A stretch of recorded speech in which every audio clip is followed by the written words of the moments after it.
हिमानी का कमरा नरम हल्की रोशनी से भरपूर था। सोफे पर 2 कप चाय रखे थे जिससे हल्की हल्की भाप उठ रही थी। हिमानी की कजन माला आई थी। वह थोड़ी हिमानी से दूर इलाके में रहती थी जहाँ हिमानी की सहेली पायल रहती थी। हिमानी के सहेली पायल की कुछ दिन पहले ही मृत्यु हो गई थी। अब दोनों कजनें हिमानी और माला एक दूसरे के पास बैठकर बातों में मगन थी। जब माला ने हल्की सी सांस भरकर अपनी उलझन जुबान पर लाई, यार हिमानी, शादी में सिर्फ 1 महीना रह गया है और मेरी जान निकली जा रही है। ये सोच सोच कर कि मेरी शादी की पहली रात को क्या होगा, सब कुछ कैसे मैनेज करूँगी, कोई टिप दे दो ना। सुना है बड़ी तकलीफ़ होती है। मेरी सोच सोच कर जान निकली जा रही है। उस दिन मम्मी भी बातों बातों में बोल रही थी, एक लड़की को बहुत कुछ बर्दाश्त करना पड़ता है। भाई मैं दर्द वगैरह बर्दाश्त नहीं करूँगी, कह देती हूँ। हिमानी ज़ोर से हंसी, जैसे उसकी बेचैनी एक मासूम सी उलझन हो। वह बोली, मैं तुम्हें क्या टिप दूँ, ना मेरी शादी हुई है ना मंगनी, मुझे क्या पता इन बातों का। हाँ, तुम्हें मेरी मम्मी अच्छी टिप दे देंगी। जाकर एक बार उनसे पूछो तो वह अच्छी तरह बताएंगी शादी के रात लड़की को किन किन मुसीबतों का सामना करना पड़ता है। माला ने आंखें निकालकर उसे घूरा, फिर शरारत से बोली, हाँ हाँ, तुम तो चाहती हो शादी से पहले ही मेरे हाथ पांव टूट जाए और मैं घर पर बैठ जाऊं, है ना। हिमानी खिलखिलाकर हंसती। वैसे मैडम, ये जो आपने बात कही है ना, आपकी शादी हुई है ना मंगनी, इन सब से तुम बिल्कुल अलग हो। मैंने महसूस किया है तुम किसी से मोहब्बत तो करती हो ना। कम से कम उसी बारे में ही कुछ बता दो कि मैं अपने पति से कैसे मोहब्बत करूं, किस तरह अपने ख्यालों से इस डर को निकालूं। हिमानी का चेहरा एक पल को बिल्कुल डर में हुआ। हंसी आते आते चेहरे से सिमट गई। नज़रें चुराकर बोली, क्या मतलब, मैं किससे मोहब्बत करती हूँ। उसका शब्द साफ लड़खड़ा गया था। नज़र सामने रखे चाय के मग पर जमा चुकी थी। चेहरे पर एक चोर सा रंग बिखरा हुआ था। माला ने अपनी कोहनी उसके कंधे पर टिकाई और मुस्कुराते हुए बोली, अरे रहने दो, सब पता है मुझे कैसे तुम मेरी सहेली के भाई को पसंद करती हो। बस उसकी मम्मी से डरती हो। डरो मत, मैं खुद बात करूँगी तुम्हारे लिए। ये बताओ, वो मेरी बात मान जाएंगे। और कई हद तक मुझे ऐसा लगता है कि लव भैया भी आपकी मोहब्बत में गिरफ्तार हैं। क्या पता मामला ही बन जाए। वैसे आंटी से मैंने तुम्हारे बारे में बात की, कितना अच्छा होगा, तुम मेरी सहेली की भाभी बन जाओगी। वह जानबूझकर उसे छेड़ रही थी जबकि वह अब लाल पड़ चुकी थी। हिमानी ने धीरे से सर हिलाया। एक उदास सी मुस्कुराहट होठों पर उभरी, जैसे कोई दिल की इच्छा उसके दिल में चुपचाप सांस ले रही हो।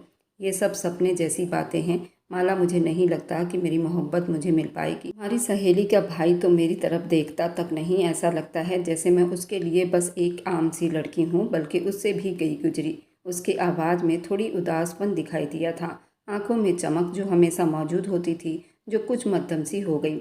माला कुछ पल चुप रही। शायद वह हिमानी की उस खामोश इच्छा को समझ रही थी, या फिर अपनी शादी के डर को थोड़ी देर के लिए भूल चुकी थी। फिर अचानक बोली, अच्छा अब छोड़ दो इन बातों को, मुझे ये बताओ मैं क्या करूं। दिल अजीब सा घबरा रहा है यार। ये लड़के बहुत तेज होते हैं, उन्हें शादी की रात का सब पता होता है, बल्कि उससे आगे का भी सब मालूम होता है। एक हम ही होती हैं जो बेवकूफ़ी में रह जाती हैं। मेरी कोई मेच्योर दोस्त होती तो मुझे सब बता देती। अब पता नहीं क्या होगा। डर के मारे मेरी जान निकल रही है। हिमानी ने अपनी चाय उठाई, एक घूंट लिया, फिर मुस्कुराकर बोली, बस तुम चुप रहना, जो कुछ करना होगा मयूर जीजू खुद कर लेंगे। तुम चुपचाप से बैठ जाना, सब कुछ मैनेज हो जाएगा। ज़्यादा सोचो मत। मोहब्बत निछावर करना वैसे भी लड़कों का ही काम होता है। अगर इस काम में भी हम आनाकानी करें तो ये तो नाइंसाफ़ी होगी ना। शादी की पहली रात तुम्हारे दूल्हे के नाम। माला हंसी थी, पहले हल्की सी, फिर ज़ोर ज़ोर से हंसने लगी। क्या मतलब, मैं बस पत्थर की मूरत बनकर बैठ जाऊंगी। तुम्हारी भी बातें निराली है। अब इंसान हूँ, रिस्पॉन्स तो करूंगी ना। मेरी बात का मतलब समझ रही हो ना। वह दहकते गालों के साथ बोली थी। हिमानी भी हंसने लगी। दोनों की हंसी कमरे में गूंजने लगी, जैसे पल भर को सब डर और उलझने थोड़ी देर के लिए पीछे रह गई हो और सिर्फ मोहब्बत ही मोहब्बत हो। अगर वह मासूम जानती ही नहीं थी, हर मुस्कुराता हुआ चेहरा और हंसकर बात कर लेना सच्चाई नहीं होती। रात की स्याही चारों तरफ फैल चुकी थी। कमरे की खिड़की से हल्की सी चांदनी अंदर नजर आ रही थी। रोशनी इतनी धीमी थी, सिर्फ बिस्तर के पास रखे लैंप की लौ काफ़ी महसूस हो रही थी। हिमानी अपने बिस्तर पर आधी लेटी हुई थी। एक किताब उसके हाथ में खुला हुआ था। वो पूरे ध्यान से उसे पढ़ रही थी। पूरा घर बिल्कुल खामोशी की लपेट में था। सिर्फ दीवारों पर लगी घड़ी टिक टिक की आवाज़ सुना रही थी। तभी कमरे के दरवाजे पर हल्की सी किसी की आने की आहट हुई। हिमानी ने चौंक कर नजरें उठाई। अगले ही पल दरवाज़ा खोलकर आरती देवी कमरे में दाखिल हुई थी। उनके चेहरे पर मामूली से ज़्यादा गंभीरता थी। हिमानी जल्दी सीधी होकर बैठ गई। किताब अभी भी उसके हाथ में खुला था। वह कुछ बोलती इससे पहले कि आरती देवी थोड़ी गुस्से में बोली, हिमानी रात के 11 बज रहे हैं और तुम अभी तक लेट कर ये किताब पढ़ रही हो? ये कोई वक्त है? मैं समझी तुम सो चुकी होगी। तुम्हारे पापा को भी मैं यही बोल कर आई थी कि मेरी बच्ची 10 बजे ही सो जाती है, लेकिन यहाँ बच्ची कहानियों की किताबें पढ़ने में मगन है। वह आंखें दिखाते हुए बोली। उनके खराब मूड से मालूम हो रहा था कोई बात जरूर हुआ है। हिमानी ने जल्दी किताब एक तरफ रखी और नरम अंदाज में बोली, क्या हुआ मम्मी, आप क्यों पापा बन रही हैं? नींद नहीं आ रही थी तो पढ़ लिया था, अब बताइए आपको कुछ चाहिए क्या? वह जल्दी सीधी हुई थी। मम्मी की डांट से शुरू से ही उसे बहुत डर लगता था। बेशक वह लाडली थी, लेकिन कुछ हद तक ही थी। जो आरती देवी ने अपने घर में रूल रखा था, जिसकी पाबंदी उसके पति और बेटी दोनों पर लागू थी। आरती देवी ने गहरी सांस ली और धीरे धीरे चलते हुए बेड के किनारे पर बैठ गई। उनकी नज़रें हिमानी पर टिकी हुई थी, जैसे कुछ कहना हो मगर सब ढूंढ रही हो। मुझे तुम्हारे पापा ने भेजा है बात करने के लिए, लेकिन देखो मेरा कोई इरादा नहीं था, ना ही मेरा दिल है। उनके चेहरे की लकीरें कुछ गुस्सैली हो गई थी, जैसे अंदर कोई बात चुभ रही हो। हिमानी ने परेशानी से पूछा, क्या हुआ मम्मी, आप इस तरह क्यों बात कर रही हैं? पापा ठीक है, क्या बात है, बोलिए ना। कमरे में कुछ पल बिल्कुल चुप्पी छाई रही। सिर्फ लैंप की लो में उन दोनों के साए हल्के हल्के हिल रहे थे। आरती देवी बोली, तुम्हारी चाची की पड़ोसन माला की सहेली की मम्मी लव का रिश्ता तुम्हारे लिए लेकर आई है। उन्होंने तुम्हारे बारे में बात की है तुम्हारे पापा से, और अभी तुम्हारे पापा ने कुछ नहीं कहा है, लेकिन तुम जानती हो तुम्हारी आंटी का व्यवहार कैसा है। तुम्हारी चाची मुझे बता रही थी, उनके रिश्तेदारों से उनकी कभी नहीं बनती। वे अपनी नंदों को कुछ नहीं समझती। एक नंद तो उनकी मेरी सहेली है और वे थोड़ी लालची टाइप की है। पति उनका कुछ काम नहीं करता। बेटा के बारे में मुझे ज़्यादा जानकारी नहीं है। कुछ महीने पहले ही उनकी बेटी की मृत्यु हुई है। वह थोड़ी झगड़ालू टाइप की औरत हैं। उस घर में उसी की चलती है। मुझे पता है उनके बारे में। उनकी नंद बता रही थी, एक बार उन्होंने अपनी नंद से बहुत झगड़ा किया था। बेचारी को पानी तक नहीं पूछा। खूब बातें की थी। मैं क्या बताऊं, मेरा तो दिल ही बैठा जा रहा है। अगर तुम्हारी शादी उस परिवार में की तो वह तुम्हारा खून निचोड़ देगी। ये सोचकर ही मेरी जान सूख रही है, और तुम्हारे पापा के असर से साफ झलक रहा है। मुझे तो लगता है तेरे पापा इस बात को स्वीकार कर लेंगे। यही चीज़ मेरा सुकून खराब कर चुके हैं। हिमानी के चेहरे पर जैसे एक झमका सा हुआ था। वह एक पल के लिए बिल्कुल सुन रह गई थी। अंदर कुछ ऐसा हलचल मच गया था। शब्द उसके लबों पर आने से पहले ही दिल में शोर मचाने लगे थे। सच में इतनी जल्दी मेरी प्रार्थना सुन ली गई है? जैसे वह दिल ही दिल में बेआवाज प्रार्थना कर रही हो। मोहब्बत इतनी आसानी से भी मिल सकती है। वह दंग रह गई थी और फटी फटी निगाहों से अपनी माँ को देखने लगी थी। न जाने वो क्या कुछ बोल रही थी। उसे कुछ भी समझ में नहीं आ रहा था। उसे तो बस एक बात समझ आया था कि आंटी ने लव की बात की है, यानी उसकी मोहब्बत की बात की है।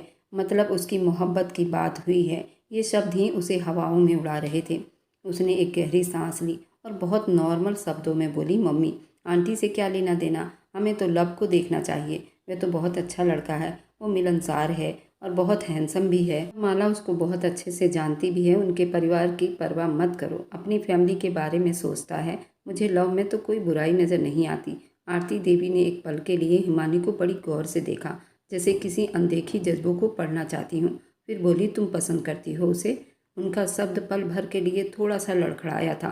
आंखों में डर हिचकोले मार रहे थे। हिमानी ने जल्दी नज़रें चुरा ली, सर को नामे हिलाया और धीरे से बोली, नहीं मैं पसंद नहीं करती। मैं सिर्फ एक बात कह रही हूँ, आपको और पापा को जो अच्छा लगे वो कर लीजिए। मेरी तरफ से कोई ऐतराज़ नहीं, क्योंकि मैं आपकी खुशियों में खुश हूँ। और जल्दी ही बात संभाल ली थी। हाल डर से उसकी हथेली भीग चुकी थी। आरती देवी कुछ पल चुप से उसकी तरफ देखती रही। अच्छा ठीक है, फिर खड़ी हो गई। उन्होंने एक नज़र अपनी बेटी पर डाली और बोली, अब सोने की कोशिश करो, बहुत रात हो रही है। अब मैं तुम्हारे कमरे की लाइट जली हुई ना देखूं।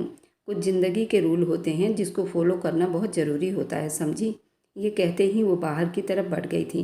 दरवाज़ा बंद होते ही मानी के चेहरे पर एक ऐसी हल्की सी मुस्कुराहट फैल गई, जैसे किसी छुपी हुई खुशी ने दिल के अंदर चिराग जला दिया हो। अपने तकिए पर सर रखकर धीरे से मुस्कुराई और दिल ही दिल में भगवान का धन्यवाद किया। जो शब्द उसने जुबान से नहीं कहे, सिर्फ दिल की धड़कनों से कहे थे, वो बेहद खुश थी। आखिरकार बचपन की मोहब्बत उसे मिलने जा रही थी। उसे मालूम था अगर पापा ने अभी कुछ नहीं कहा तो शायद बाद में मान जाए। उसे तो सिर्फ अभी खुशियाँ मनानी थी। बात से बेखबर थी कि खुशियाँ इतनी आसानी से कभी अपनी किस्मत में शामिल नहीं होती। जोड़े आसमान पर बनते हैं, हम इंसान कुछ नहीं कर सकते, सिवाय चुप रहने के, और यही चुप रहना उसके सुकून को खराब करने वाली थी। आज हवाओं में बहुत अलग तरह का शुरूर था। दमकते धूप की रोशनी पूरे हॉल को एक अलग ही असर दे रही थी। बरखा देवी सोफे पर आराम से बड़े सुकून भरे अंदाज में बैठी थी। इधर माला अपने आंगन में सामने सोफे पर कुछ झुकी हुई सी बैठी कुछ बात कर रही थी। शायद अपनी मम्मी से बात कर रही थी। उनके बीच हल्की फुल्की बातचीत हो रही थी। आवाज़ धीमी थी। इधर लव के घर में अचानक आंगन के बाहर दरवाजे से कदमों की आवाज़ सुनाई दी और लव अंदर दाखिल हुआ। चेहरा तपा हुआ था, आंखों में गुस्सा दिखाई दे रहा था उसके। बरखा देवी अपनी बड़ी बेटी के साथ बैठे कुछ बातें कर रही थी। दोनों ने एक साथ नज़र उठाकर देखा। आप किसके परमिशन से मेरा रिश्ता आंटी के घर लेकर गई थी? ना ही कोई नमस्ते, ना ही कोई दूसरी बात। सीधा वो भड़क उठा था। लव अपने कदम रोके 2 कदम आगे बढ़ते बोला। आवाज़ बहुत तेज़ थी मगर बड़े काबू में थी। मैंने आपसे कब कहा था मुझे माला से शादी करनी है? बेशक वो खूबसूरत है, पढ़ रही है, लेकिन इसका मतलब ये तो नहीं है आप किसी से भी मेरा रिश्ता जोड़ देंगी। ये मेरी ज़िंदगी है मम्मी, आप उसको इस तरह इस्तेमाल नहीं कर सकती। मैं आपको किसी कीमत पर भी उस चीज़ की परमिशन नहीं दूंगा। आगे जाकर बहुत समस्याएं होती हैं। अगर पति पत्नी के बीच संबंध अच्छे ना हुए तो आने वाली नस्ल भी बर्बाद हो जाती है। बरखा देवी धीरे से खड़ी हुई। उनका चेहरा बिल्कुल सुन्न था, लेकिन नज़रों में एक माँ वाली फीलिंग मौजूद थी। तुम्हारी ज़िंदगी ज़रूर है, लेकिन ये ज़िंदगी मैंने तुम्हें दी है, वे हक से बोली थी। लव गुस्से से मुस्कुराया था। पैदा करके एहसान जताएंगी आप?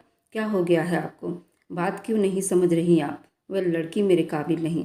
मैं एक अलग तरह का इंसान हूँ जिसे ज़िंदगी अपनी मर्जी से जीनी होती है, और वह एक ऐसी लड़की है जिसकी ज़िंदगी को उसके माँ बाप ने कंट्रोल करके रखा हुआ है। इस बार वह बोला नहीं, बड़ी ज़ोर से चिल्लाया था।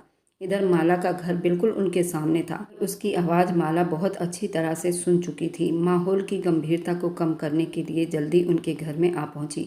बोली, लव भैया बैठिए, क्या हो गया आपको? इस तरह गुस्सा करना एक बेवकूफ़ी की बात है। आप बैठकर तसल्ली से बात कर सकते हैं, इसमें कोई बुराई नहीं। अगर आप उसकी बुराइयों को छोड़कर अच्छाई को सोचोगे वह लड़की भी आपको समझ आ जाएगी, लेकिन आप उस पर ध्यान देना ही नहीं चाहते। बरखा देवी ने लव का हाथ थामा और उसे नरमी से सोफे पर बिठाया। बैठ जाओ, थोड़ा दिमाग से बात करो। जज्बात में बहक कर कुछ भी कह देना ठीक नहीं। बेवजह तुम गुस्सा करके अपना खून भी जला रहे हो और मेरी ज़िंदगी भी खराब कर रहे हो। तुम अच्छी तरह जानते हो मैं कभी भी कोई काम बिना फ़ायदे के नहीं करती। तुम मेरे इकलौते बेटे हो। तुम अच्छी तरह जानते हो मेरे लिए तुम्हारे जज्बात हमेशा से क्या मायने रखते हैं। लव बेदिली से बैठ गया, मगर चेहरे पर अभी भी नाराज़गी थी। उसे मालूम था उसकी माँ उसे बहुत प्यार करती है, लेकिन अभी ये बात उसे बिल्कुल भी हजम नहीं हो रही थी कि उसकी शादी एक ऐसी लड़की से हो रही है जिसमें आत्मविश्वास नाम की कोई चीज़ मौजूद नहीं। बरखा देवी ने अपना अंदाज़ा थोड़ा नरम रखते हुए माला की तरफ देखा, फिर लव की तरफ मुंह करके बोली, माला बता रही थी कि वह तुम्हें बहुत पसंद करती है, बल्कि बहुत ज़्यादा तुमसे मोहब्बत भी करती है। और तुम खुद सोचो, हिमानी के पापा का कितना बड़ा कारोबार फैला हुआ है, कितनी दुकानें हैं जिसका किराया आता है, इतना बड़ा घर है। अगर समधन समधी ना रहे तो वह सब किसका होगा? वह तुम्हारा ही होगा ना। और जहाँ तक मुझे मालूम है उसमें कई चीज़ें हिमानी के नाम पर ही हैं। लव चुप से सब कुछ सुनता रहा। वे बातें जो उसने सोची ही नहीं वह सब उसके सामने रखते जा रही थी। बरखा देवी की बात चालू थी, और थोड़ा दिमाग से सोचो लव, ये जज्बात का नहीं भविष्य का सवाल है। तुम एक अच्छा कारोबार कर सकते हो, समधी तुम्हें एक मजबूत कारोबार सेट करवा कर दे सकते हैं। और अगर उन्होंने कारोबार सेट भी नहीं करवाया, वह सारी दुकानें तो तुम्हारी होगी। बैठ कर खाओगे एक मालिक की तरह, सिर्फ कैश लेने जाया करोगे। सोच समझकर फैसला कर लिया करो।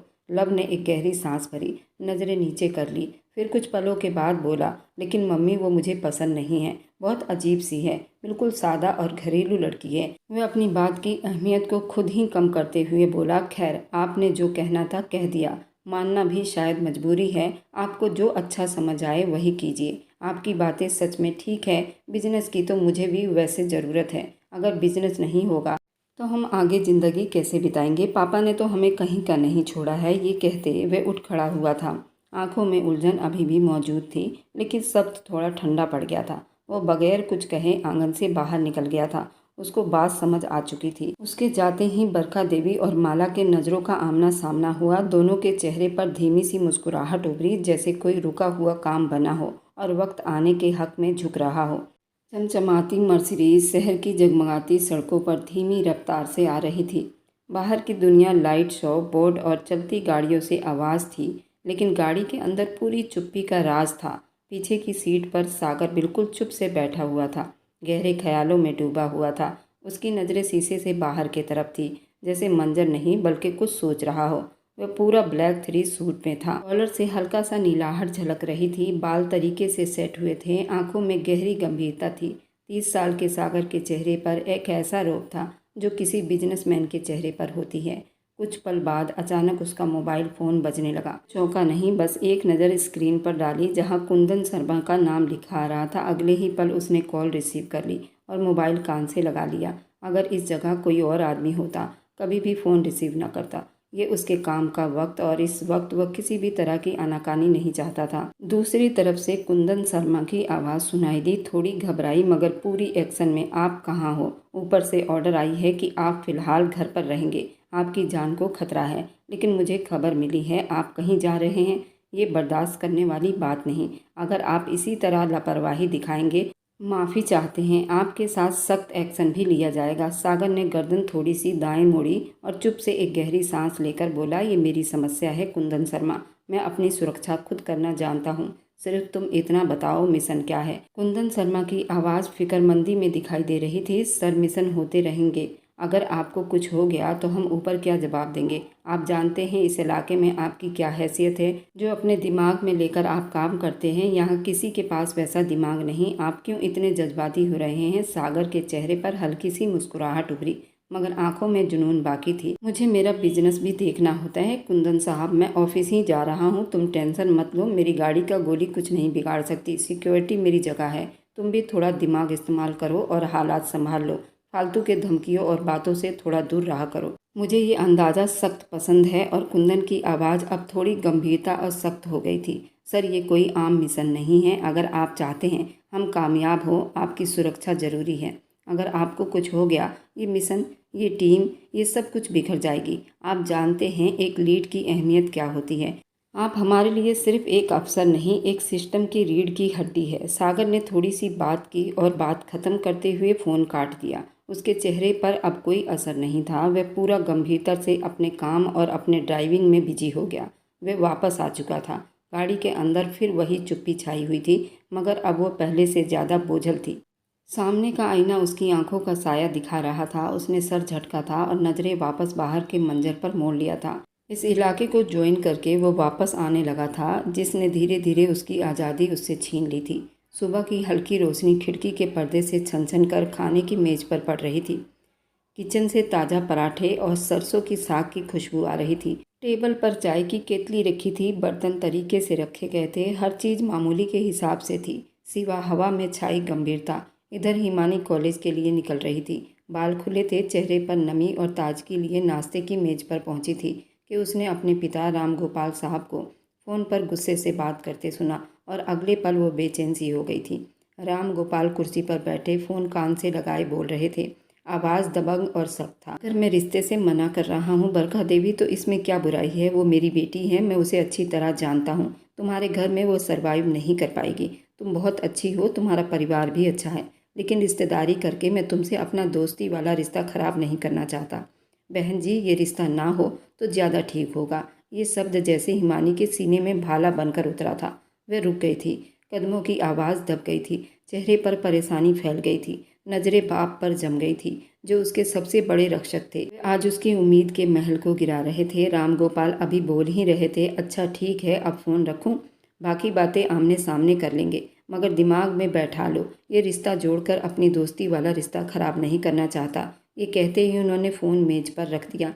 हिमानी की सांस जैसे अटक गई हूँ। आंखों के सामने अंधेरा छाने लगा। कुछ पल वहीं बिल्कुल सुन खड़ी रह गई, जैसे जमीन ने पांव पकड़ ली हो। चेहरे की रंगत पीली पड़ चुकी थी, दिल जैसे सीने से बाहर आ जाएगा।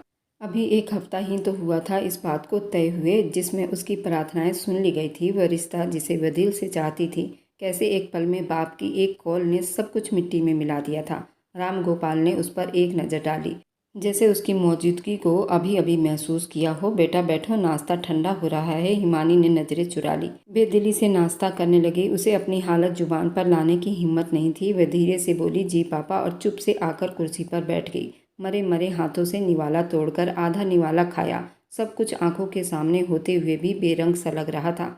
उसके कानों में अभी अपने पिता के शब्द गूंज रहे थे, वो मेरी बेटी है, मैं उसे अच्छी तरह जानता हूँ, वह वहाँ सरवाइव नहीं कर पाएगी। नाश्ता वैसा ही जैसे रखा हुआ था, मगर आज उसका स्वाद खत्म हो चुका था, जैसे मेज पर खाने के बजाय सपनों का महल बिखर गया हो। दोपहर का वक्त था, सूरज सर पर था, गर्मी मामूली से कुछ ज़्यादा महसूस हो रही थी। सड़कें बेहद सुनसान थी, कहीं कहीं गाड़ियों की हल्की फुल्की रफ्तार आ जा रही थी। हिमानी कॉलेज से वापसी पर अपनी ही धुन में चलती जा रही थी। उसके कदम सुस्त थे, चेहरे की रंगत फीकी थी, आंखों के सामने हल्के साए दिखाई दे रहे थे। कपड़ों से पसीना थोड़ा गीला हो चुका था, कंधे पर बैग रखा हुआ था, लेकिन वह जैसे अपने आसपास से बिल्कुल बेखबर थी। दिमाग में सिर्फ एक ही बात गूंज रही थी, पापा का वो शब्द जो सुबह नाश्ते की मेज पर सुन लिया था। हर कदम उसके साथ उसका दिल और भारी होता जा रहा था। उसी पल अचानक एक अनजानी सी आहट ने उसका ध्यान बटाया। कोई अनजान आदमी, किसी की नज़र उस पर महसूस हुई। उसने बेकाबू होकर गर्दन मोड़ा। सामने एक बड़ा चमचमाता हुआ ब्लैक कलर की बुलेट मोटरसाइकिल रेस्टोरेंट के पास खड़ा था। गाड़ी के साथ ही एक हैंडसम सा आदमी मोबाइल पर बात कर रहा था। 3 पीस सूट में, आंखों पर सनग्लासेस, चेहरा पूरा भरोसा और मंजर कुछ पलकों जैसे रुक सा गया था। लेकिन फिर अचानक हिमानी की नज़र सड़क के उस पार गई। एक आदमी संभलते कदमों के साथ बंदूक हाथ में थामे उस हैंडसम से आदमी के तरफ निशाना लगा चुका था। हिमानी का दिल जैसे हलक में आ गया हो। वो पल भर को बिल्कुल सुन्न हो गई, फिर आंखें फाड़ कर उस मंजर को समझने की कोशिश की। बगैर कुछ समझे जोर से उसने बैग नीचे फेंका और तेजी से उस हैंडसम आदमी की तरफ दौड़ लगा दी। कोई चिल्ला रहा था, सागर नीचे। लेकिन इससे पहले कि हिमानी पूरी ताकत से सागर को धक्का दे चुकी थी, दोनों जमीन पर गिर चुके थे। अगले ही पल हवा में गोलियों की आवाज़ गूंजी। एक नहीं, दो नहीं, 4-5 गोलियां। कुछ पल जैसे रुक सा गया हो। हिमानी जमीन पर थी और उसके ऊपर वे आदमी सागर। फिर एकदम से होश में आया, उसे देख रहा था। नज़रों में एक पसंद की चाह जागी थी। एक पल बाद कुछ वक्त का एहसास करते हुए धीरे से बोला, मैडम आंखें खोलो, आप ठीक हैं? हिमानी ने धीरे से आंखें खोली। सामने एक अनजान हैंडसम आदमी का चेहरा देखा था, जिसमें एक अजीब सा सुकून था। वह जल्दी से उठ गई। उसने अपने कपड़े झाड़े और फिर हाथ बढ़ाए बगैर बस नज़रें झुकाकर पीछे हट गया था। हिमानी को थोड़ा शर्मिंदगी ने घेर लिया था। संभल कर खड़ी हुई थी। अभी वह कुछ बोलती, सागर ने धीरे से कहा, मैं सागर हूँ, बहुत बहुत धन्यवाद आपका, आपने मेरी जान बचाई। ये एहसान मैं ज़िंदगी भर याद रखूँगा। हिमानी थोड़ा सा गंभीर हुई और फिर नॉर्मल होकर बोली, अगर इतने बड़े वीआईपी हैं तो कम से कम अपने कार्ड को बताकर रखा करो, आपकी वजह से कोई और भी निशाने पर आ सकता है। इस तरह खुलेआम आपको नहीं घूमना चाहिए। ये कहकर वह तेजी से अपने बैग की तरफ बढ़ी थी। उसे उठाया और पलटकर देखे बिना चल पड़ी। वह पहली ऐसी लड़की थी जिसे सागर को अपने कब्जे में कर लिया था। पीछे सागर चुप खड़ा रह गया था, मगर उसकी आंखों में एक अलग सी चमक आ चुकी थी। एक हैरानी, एक प्यार और कहीं गहराई, एक उदासी।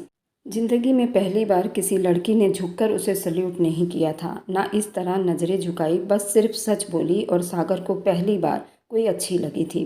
इधर बरखा देवी का घर आंगन इस वक्त बेहद गुस्से में डूबा हुआ था। दोपहर की धूप खिड़कियों से अंदर आ रही थी, लेकिन अंदर के माहौल पर जैसे साए लहरा रहे थे। इधर माला सोफे पर परेशान बैठी थी। बरखा देवी सामने खड़े होकर गुस्से में आग बबूला हो रही थी। तुमने कहा था वह लब को पसंद करती है, तुमने कहा था वहाँ से कभी मना नहीं हो सकेगा। उनका सब थोड़ा तीखा था और चेहरे पर साफ नाराज़गी दिखाई दे रही थी। फिर ये क्या तमाशा है, तुम्हारी बात गलत साबित हुई है, तुमने जानबूझकर मुझसे झूठ बोला था। माला अब थोड़ी घबरा सी गई थी। मोबाइल उठाया और जल्दी से हिमानी का नंबर डायल किया। आंटी, मुझे तो खुद भी नहीं समझ में आ रहा, मुझे एक बार बात तो कर लेने दो। बरखा देवी ने हाथ नचाते हुए सोफे पर बैठते गहरी सांस ली। बस अब कुछ मत कहो, जो होना था सो हो गया है। दूसरी तरफ कॉल रिसीव हो चुकी थी। हिमानी की मध्यम सी आवाज़ उभर कर आई थी, हेलो। माला जल्दी से बोली, कहाँ थी तुम? सुबह से फ़ोन कर रही हूँ, तुम तो जैसे गायब हो गई हो। हिमानी का शब्द बुझा हुआ था। घर पर ही थी, अभी कॉलेज से आई हूँ, बोलो क्या हुआ। माला एक पल की देरी किए बिना फिर तनाव भरे शब्दों में बोली, ज़्यादा भोली मत बनो, सब मालूम है मुझे, तुम्हारे पापा ने इस रिश्ते से मना कर दिया है और मैं मान ही नहीं सकती तुम्हें इस बात का पता ना हो। हिमानी कुछ पल चुप रही, फिर धीरे से बोली, हाँ मुझे पता है, लेकिन ये बड़ों के फैसले हैं, मैं क्या कर सकती हूँ। माला का सब तेज हुआ, मगर तुम लब को पसंद करती हो ना?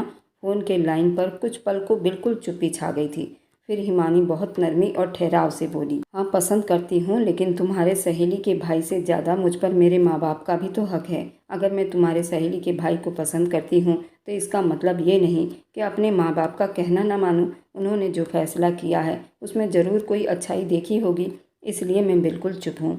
माला कुछ कहने वाली थी कि हिमानी बात को समेटते हुए बोली, खैर मेरे घर आओगी, मैं सब कुछ बताऊंगी। फ़िलहाल मुझे कॉलेज के लिए असाइनमेंट पूरा करना है, बाद में बात करती हूँ। ये कहते ही फ़ोन बंद हो गया था। माला बेहद उलझी हुई बैठी हुई थी। बरखा देवी ने बड़ी गुस्से भरे शब्दों में बोली, देख लिया तुम्हारी दोस्ती का नतीजा। उस लड़की ने तो तुम्हें कुछ समझा ही नहीं, और मैं पता नहीं क्या सोचकर उसके दरवाजे पर अपनी जुबान लेकर चली गई थी। ये कहकर वह सख्त भारी कदमों से उठी और गुस्से से अपने घर की तरफ बढ़ गई, जैसे कोई बहुत बड़ा नुकसान बर्दाश्त कर लिया हो, जिसका दुख सबसे कहना बड़ा मुश्किल हो। आंगन की हवा में जैसे और भी भारीपन हो गया था। माला चुपचाप बैठी रही। बरखा देवी का दरवाज़ा जोर से बंद होने की आवाज़ पूरे घर में गूंजी थी। सागर का दफ्तर पूरी चुप्पी में डूबा हुआ था। कमरे की खिड़कियां बंद थी। एयर कंडीशन की हल्की आवाज़ पर मध्यम सी आवाज़ सुनाई दे रही थी। सामने की मेज पर कुछ फाइलें बड़ी सजाकर रखी हुई थी। एक तरफ लैपटॉप बंद हालत में पड़ा था और वह खुद अपनी घनी भौं के नीचे गहरी नज़र किसी ख्याल में डूबे कुर्सी की पीठ से टेक लगाए बैठा हुआ था। चेहरे पर मामूली से ज़्यादा गंभीरता छाई हुई थी। आंखों में थकन के साथ किसी अनकहे सवाल की परछाइयाँ थीं। दरवाजे पर धीरे से किसी की आहट हुई। इसके आगे की कहानी बहुत दिलचस्प रहने वाली है। क्या हिमानी की शादी लव से हो पाएगी या फिर हिमानी की शादी सागर से होगी? इसके आगे की कहानी जानने के लिए आप इसके दूसरे भाग को ज़रूर देखें। इसका दूसरा भाग आपको पहले भाग के कैप्शन में मिल जाएगा, वहां से आप पहला भाग देख सकते हैं। और हाँ, इस कहानी को मिस ना करें, बहुत दिलचस्प रहने वाली है ये कहानी। और मेरी वीडियो आप लोग जहाँ कहीं से भी देखते हैं, कमेंट में अपने शहर और राज्य का नाम ज़रूर बताएँ। मुझे आप लोगों के कमेंट पढ़ने में बहुत ही आनंद आता है और उन सभी का मैं बहुत बहुत धन्यवाद करना चाहती हूँ। जो लोग मेरी वीडियो को देखते हैं, लाइक करते हैं और शेयर करते हैं। अगर आपको आज की कहानी पसंद आई है तो वीडियो को ज़रूर लाइक कीजिएगा और अपने दोस्तों के साथ शेयर भी कीजिएगा। और हाँ, अगर आपने अभी तक हमारे चैनल को सब्सक्राइब नहीं किया है तो ज़रूर सब्सक्राइब कर लें। मिलते हैं हम अपनी कल की एक और नई दिलचस्प कहानी के साथ। मुझ पर सदा अपना प्यार और स्नेह बनाए रखें। सभी को मेरा प्यार भरा नमस्कार दोस्तों। खुश रहें, स्वस्थ रहें, मस्त रहें।